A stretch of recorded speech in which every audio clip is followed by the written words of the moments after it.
Okay, the first topic is diet. Now, I want to make sure, can everybody see this? I don't know what the best bet would be here. Hold on just a sec here. How's that? Can everybody see that? The wonderful My Pyramid? Yes? This is the new one. I'm sure everybody's quite familiar with the older version. But this one is, it's got a few changes compared to the old one that I like to point out. First of all, this gentleman running up the steps over here. What that signifies is physical activity, daily physical activity. Something that we did not used to have to tell people about, but now we do. Physical activity. The different colors in the spectrum represent variety, a variety of different foods. The shape of the pyramid at the bottom, those are your lower fat, healthier choices. At the top, those are the higher sugar, higher fat choices. And then each color represents a different food group. Now what I'm going to do tonight, I'm going to go through each food group, tell you what your child needs, how many servings they need, and what a serving is. So hopefully we can get rid of a lot of confusion. The orange one is the grain group. Grains are going to be things like bread, cereal, oatmeal, crackers, the stuff we love to eat. Potato chips, not really, it's kind of in the fat category, but that sort of thing, the bready sort of thing. You notice it's bigger band. The orange, green, and red and blue are the biggest bands. So grains, what we want to remember with grains is nowadays we want to try to make half of the grains whole grains. So wheat bread instead of white bread. Brown rice instead of white rice. Wheat pasta instead of white pasta. They do have something out now, it's called Wonder Whole Grain White. I know a lot of children like white bread. They put the fiber back in, so it's actually like a wheat bread, but it's a whole grain white. The green is the vegetables. Yes, vegetables, very good for you. Lots of vitamins, minerals, antioxidants, very few calories. Load them up on vegetables, if they eat them. That becomes the trick. We'll talk about that after. The red group is fruits. The red group contains all of your fruits and also juice, but only a small amount of juice. For what we're talking with juice, orange juice, this is 6 ounces. I usually say 4 to 6 ounces a day of 100% juice, whether it be orange juice, apple juice, 100% grape juice, whatever it is. Other than that, your fruit serving should come from fruits because they have more fiber. They have less sugar. The blue is our milk section. This is a big, big problem. I just did an article on calcium and vitamin D. This is a huge problem right now. Children need to get 3 servings a day of calcium in order to hit their height potential. Years ago, the doctor would say, you know, when Jimmy grows up, he's going to be 6'1". They could take a guess at the height, but only if you drink your milk. Nowadays, there's a lot of alternative beverages, and that's become a problem. With the milk, what we recommend is skim or 1%.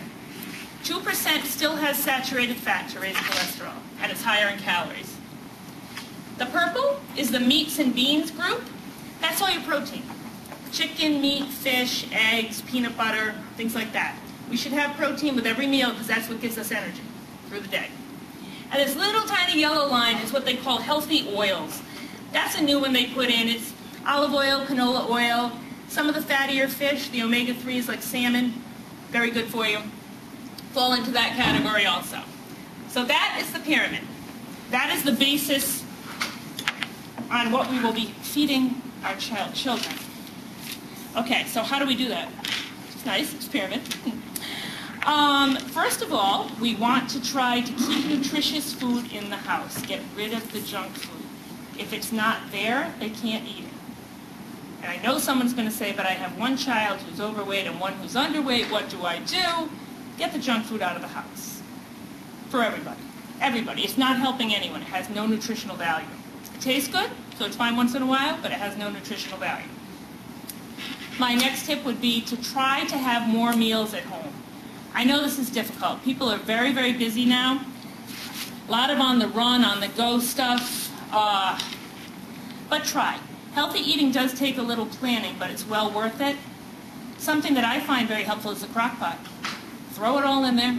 They come with a little recipe book. You get home, make some noodles or rice, and put it on top. It's all done when you walk in the door. So, because nobody wants to walk in the door from work and start preparing meals.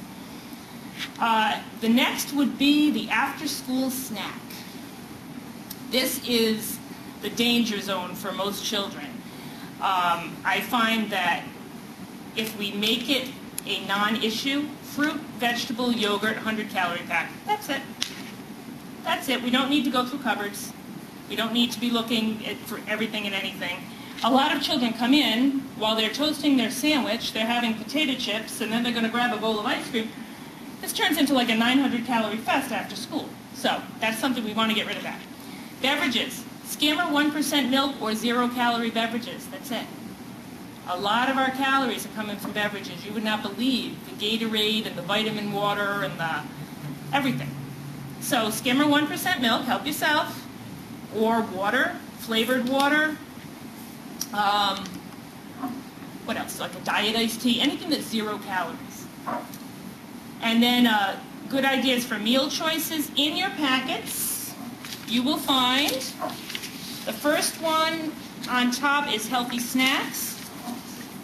Those are some good ideas for snacks. The one directly underneath it, I believe it says healthy habits for kids on top. In that one, toward the end, it's this little packet here. Toward the end, you'll see a sheet that says red light, green light, yellow light foods. Very helpful. Very helpful. It means exactly what you think it would mean. Green is go, red is stop. Okay? So that pretty much wraps up, we should feed our children.